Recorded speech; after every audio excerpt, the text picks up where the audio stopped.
جب بھی آپ کوئی کاروبار کریں تو اس کے ان پہلوؤں کو پہلے غور کریں کہ اس کاروبار میں مجھے جھوٹ تو نہیں بولنا پڑے گا، اس کاروبار میں میرا کوئی عمل ایسا تو نہیں ہوگا جو اللہ کی ناراضگی کا سبب ہوگا۔ اللہ نے انسان کو وسعت عطا کی ہے، وہ بہت سارے کام کر سکتا ہے۔ بعض لوگ کہتے ہیں جی میں یہ کام کرتا ہوں، میں داڑھی مونڈتا ہوں، تو کیا میں اگر یہ نہیں کروں گا تو کیا کروں گا؟ اللہ نے تیری ساخت تو اس طرح نہیں بنائی ہے کہ اس کے علاوہ تو کوئی اور کام ہی نہیں کر سکتا۔ اللہ تعالیٰ نے تجھے بہت سارے کاموں کی صلاحیت عطا کر رکھی ہے، اس لیے کوئی بھی کام شروع کرنے سے قبل اس کے سارے پہلوؤں پر جائزہ لے لینا چاہیے کہ کہیں یہ کام میرے لیے آخرت کی بربادی کا سبب تو نہیں بن جائے گا۔ تھوڑا مل جائے لیکن ستھرا، پاکیزہ، جھوٹ، مکر، دجل، فریب، تلبیس سے بچ کر کے کمایا گیا رزق مبارک ہے، اور رزق مبارک ہی بڑی دولت ہے۔ رزق وسیع اللہ عطا کر دے لیکن اس کے ساتھ برکت کی شرط ہو، تو وہ برکت والا رزق وسیع بہت ساری رحمتیں لاتا ہے، لیکن جو برکت سے خالی رزق وسیع اور رزق فراواں ہے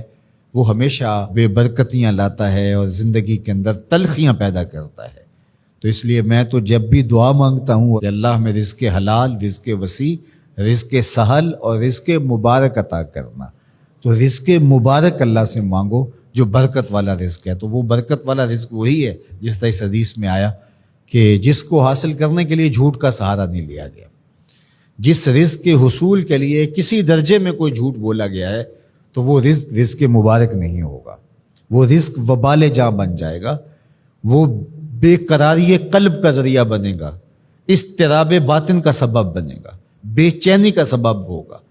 عجیب اندر ایک جو ہے وہ اضطرار اور اضطراب ہوگا۔ سوکھی روٹی بھی کھا لی لیکن حلال رزق کی سچائی کے ساتھ حاصل کی گئی روٹی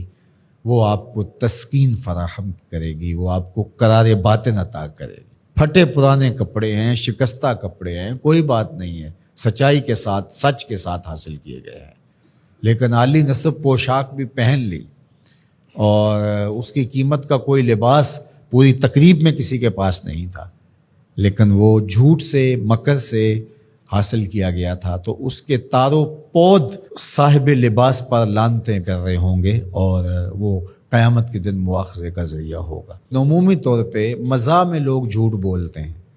لیکن آقا کریم کے ترمذی نے بھی باب مزاح النبی بیان کیا، باقی محدثین نے بھی، آپ پڑھیے، مزاح میں بھی حضور نے سچ بولا ہے۔ کبھی ایسا نہیں ہوا کہ حالت مزاح میں بھی ایسی بات کہی ہو کہ جو سچائی پر مشتمل نہ ہو۔ تو مجھے اور آپ کو اس کا بہت التزام کرنا چاہیے، اس کا بہت زیادہ اہتمام کرنا چاہیے کہ ہماری زندگی میں کسی بھی جو ہے وہ زاویے میں اور کسی بھی صورت میں اور کسی بھی شکل میں جھوٹ موجود نہ ہو۔ اللہ تعالیٰ جل شانہ ہمیں اپنی خاص عنایتیں اور کرم نوازیاں نصیب فرمائے اور سچائی کے ساتھ جڑے رہنے کی توفیق ارزانی فرمائے۔